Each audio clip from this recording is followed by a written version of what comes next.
love when things fit together.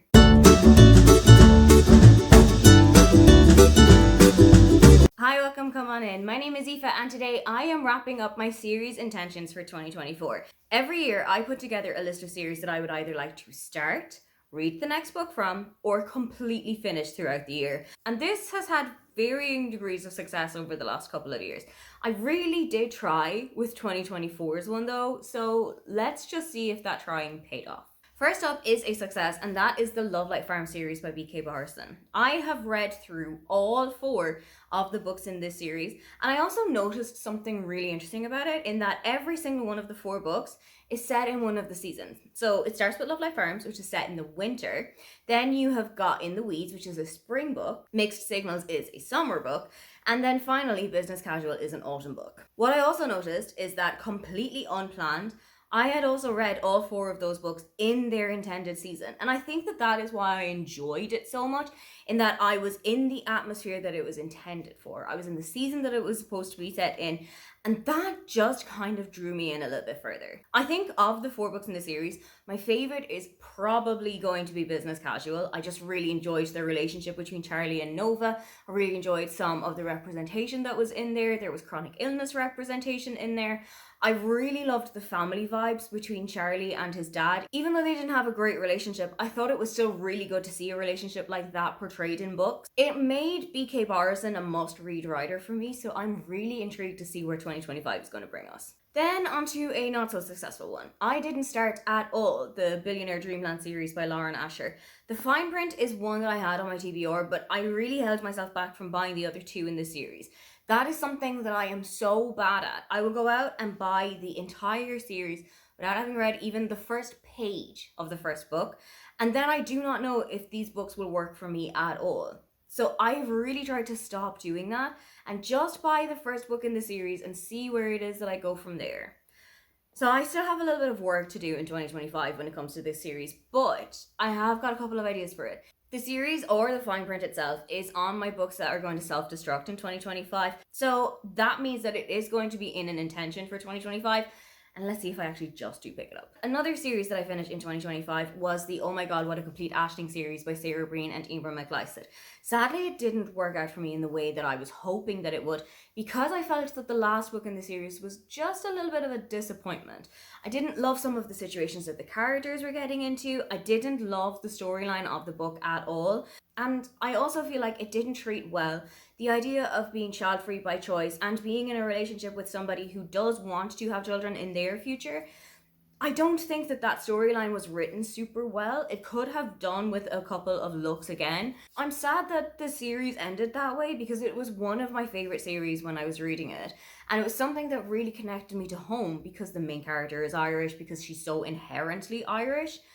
It just was a little bit of a disappointment. I decided to DNF an entire series on this list, and that was the Spoiler Alert series by Olivia Dade. I really tried with Spoiler Alert itself, but I kind of struggled with it because it was so heavily based on a Game of Thrones fanfiction. And I'm not a big fantasy person, and particularly not a high fantasy person. So when that position was coming up time and time again in the book, it just kind of alienated me a little bit because it was so not a world that I am used to.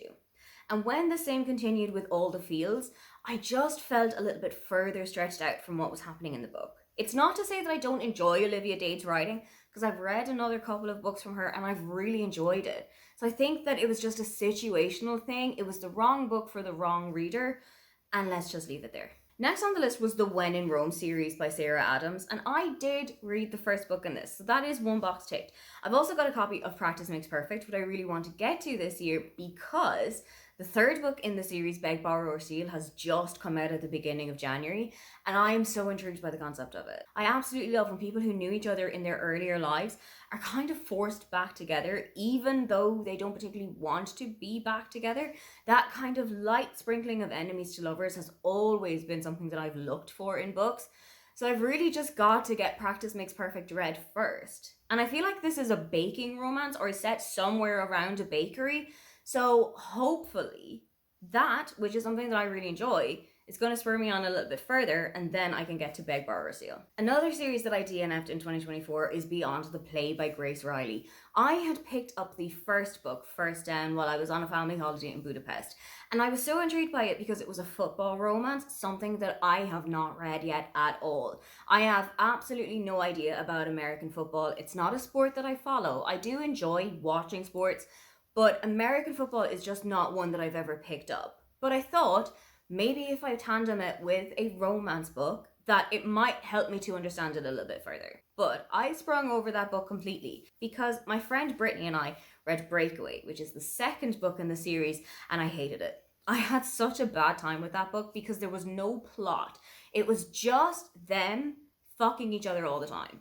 And when I am reading a romance book, I do enjoy smut, don't get me wrong. But I also need to have some kind of a secondary plot happening. I need there to be something happening in their lives that isn't just them ending up in bed together. So when I didn't gel with the writing, when I didn't gel with the plot, I just kind of knew that First Down wasn't going to work for me. So I sent it on its merry way to my library. I went into 2024 with all of the intentions in the world to introduce myself to Elle Kennedy's works and then spent 366 days pretending that she didn't exist. I did not read a single Elle Kennedy book across 2024, which means that putting it on my series intentions list for the year did not work out. I have gotten more books from Elle Kennedy in that time though, so this is really starting to tell me something. I want to read Elle Kennedy's books. I have a couple of friends who have really enjoyed them. One of my best friends read the Avalon Bay series and she absolutely loved it. So I'm hopeful that if I get reading it, I know in the back of my head, I can talk to her about these books. I can have conversations with her. We can discuss the topics or the plot or the characters. And that should hopefully spur me along to pick up some of the other Elle Kennedy books that are on my shelf, such as The Graham Effect, such as The Deal, such as The Dixon Effect. I just need to push myself.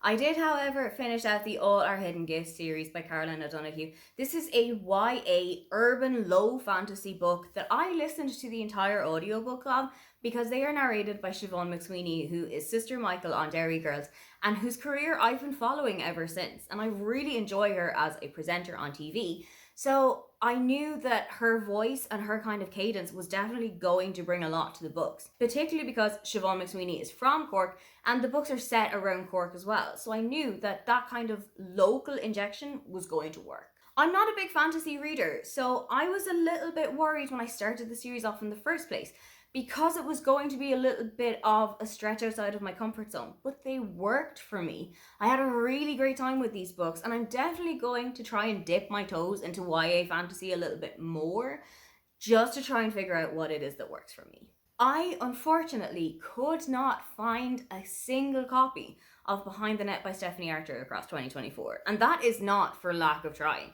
I tried library apps, I tried my local bookshops, I tried Amazon, I tried everything. There was never a copy that I could get my hands on. I do lie and say that there was one copy that I could find, but it was in German. And I am not ready to bring myself into that world yet. I do have the intention for 2025 to read a book cover to cover in German, but I'm just not ready for it to be that book yet. I think I need something that's going to ease me in a little bit further. So hopefully, if I can find a copy of Behind the Net, I will try and read it, but I just don't know how the success is going to be. Finally, I put my sights on the Thursday Murder Club in 2024, and I had a reason for doing that. My family have got this little kind of book club where my dad, my brother, and I have been reading the 4 books in the series and kind of talking about them as we're going along. And I am always the last in the queue. It goes to my dad, then it goes to my brother, and then it goes to me. I have got 1 book left in the series. I need to read The Last Devil to Die, and then I am done. I am finished for now. I know that there aren't any books coming out in the Thursday Murder Club series for the next couple of years, but Richard has said that he's going to come back to them in a couple of years' time. Just let it simmer for a little bit, let some ideas come to his head, and then put pen to paper again. My brother said that he really enjoyed The Last Devil to Die, and he said that it was a really good note to end the series on.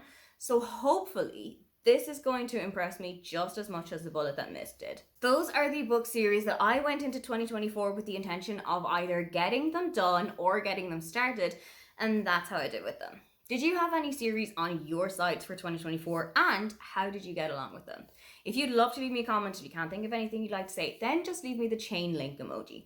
Don't forget to like and subscribe because I have new videos up every week. Now, get on out of here.